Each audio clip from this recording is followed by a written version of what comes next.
Hello everyone and welcome back to Dirtroot Dell. Now, I do have a problem and I've got lots and lots of things to do. But we need to look into this problem and solve it first. So, I have mentioned that I would like to change this tower and make a few changes with the farmer villages that we've got. But unfortunately, we've got these chest monsters popping up everywhere. Now I have been trying to keep these chests sorted in a logical way, but unfortunately I just can't stand all these random chests popping up everywhere anymore. So I have been digging around a little bit and clearing out an area where we will build a little storage room and maybe get our storage situation sorted out a little bit better.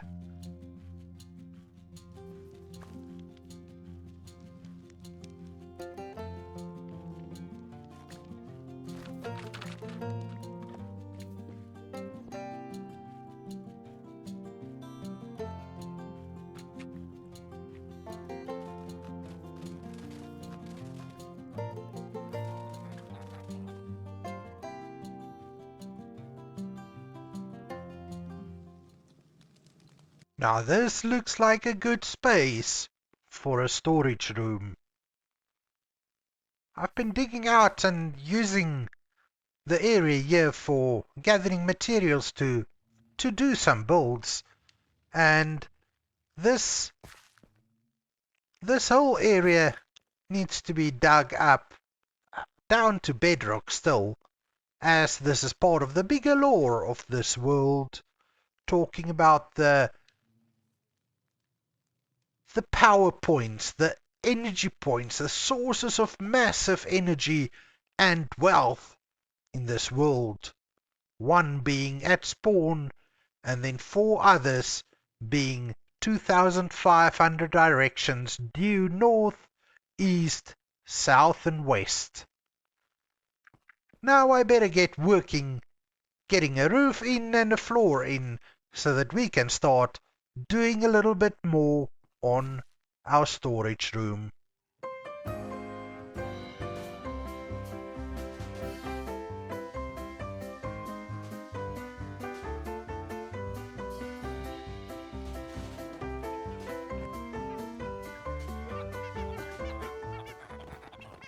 Alright everyone, and this is what is going to be the storage. The main storage, I think, for this part of the world. So let's quickly run through it. Right over here on this side, you'll see I've got a few signs up. This is going to be bulk storage for most of the stone type blocks: andesite, diorite, cobblestone, stone, basalt, calcite, all of them. And then right in this wall we will have a few single storage or double chests, but more random items, the items that we don't necessarily need the bulk storage for. So for the storage area this side, I was thinking that we can just have a few arrays of double chests like so. We should be able to open that top one and we can just continue with these chests. I'll come around, put some signs on this side so we know more or less what's in the chests, and that will be perfect.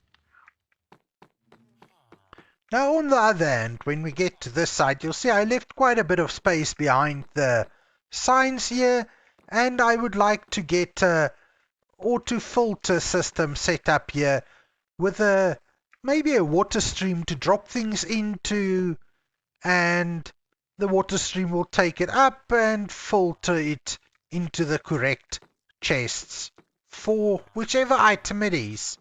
And then on this side we'll have a little bit of an overflow chest so that anything I drop in that doesn't get filtered into any of these chests, that I can just collect it and do what needs to be done with it, whatever the items may be. So now that we've got an idea of what I want to do, I've got a little redstone chest here with everything that I think I'm going to need for the filters, and I better get going.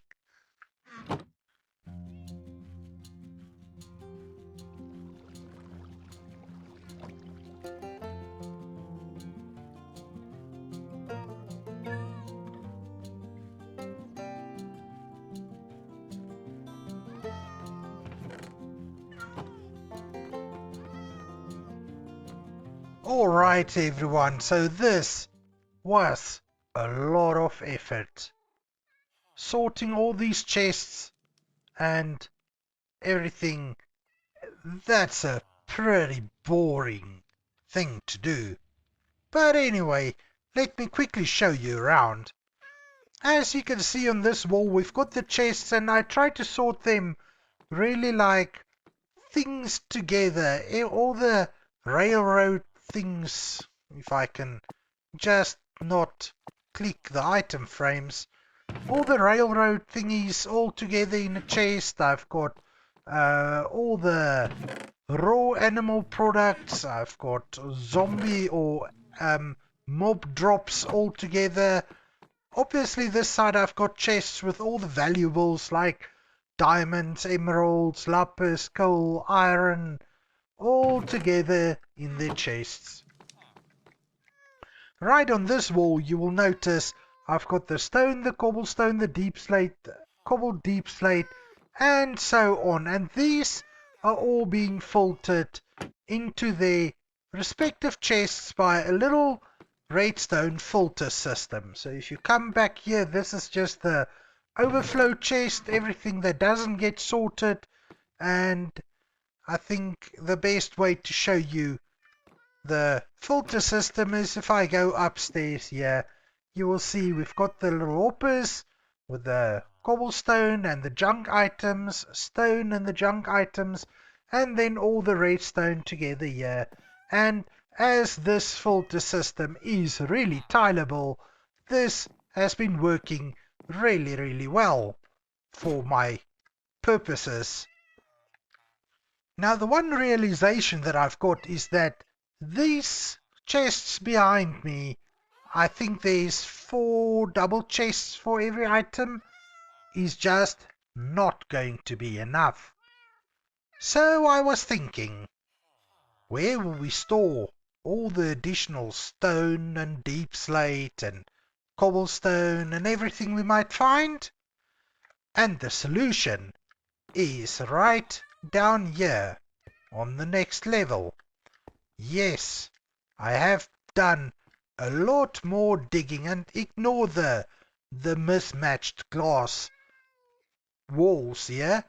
I will get around to sorting them out, but I had to use what I've got available because, yeah, let's just say I had to use what was available because we were going underwater for this area. Now the idea that I've got is that the items from the auto filter up there might just trickle in down here, and we'll have really bulk storage systems down here. And the bulk storage that we'll have down here will, I think, we will maybe, yes, I'll build one of the systems just to show you what I've got in mind, but then I guess I'll build them as I need them, because for now I don't really need too many of them. But before we get to that, let me show you this cool little thing that I've got here. So this water elevator goes straight down to the bottom of the world, because this area, as I've said a few times before, is crucial in the lore of this world. We need to dig this area out to bedrock, and then we can use it for all sorts of nice areas and different builds on the inside.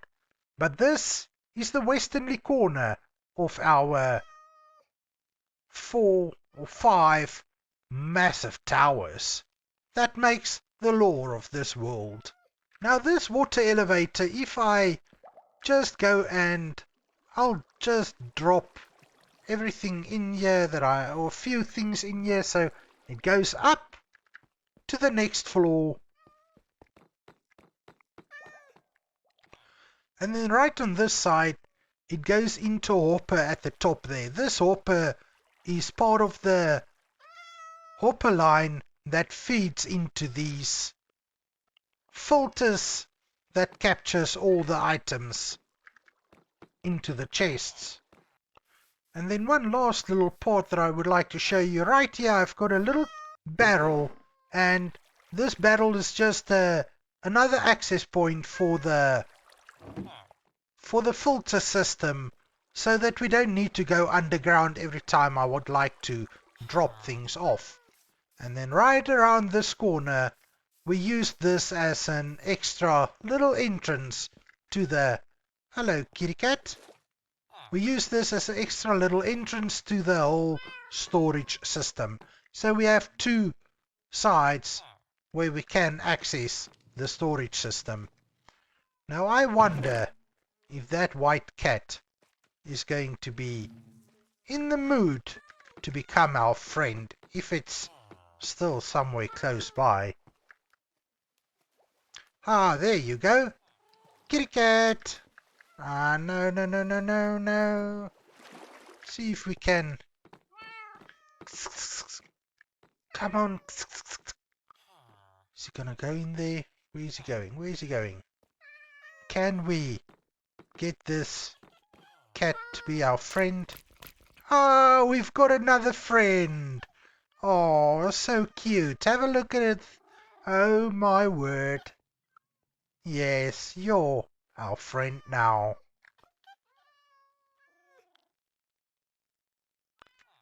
Anyway, this place is full of cats.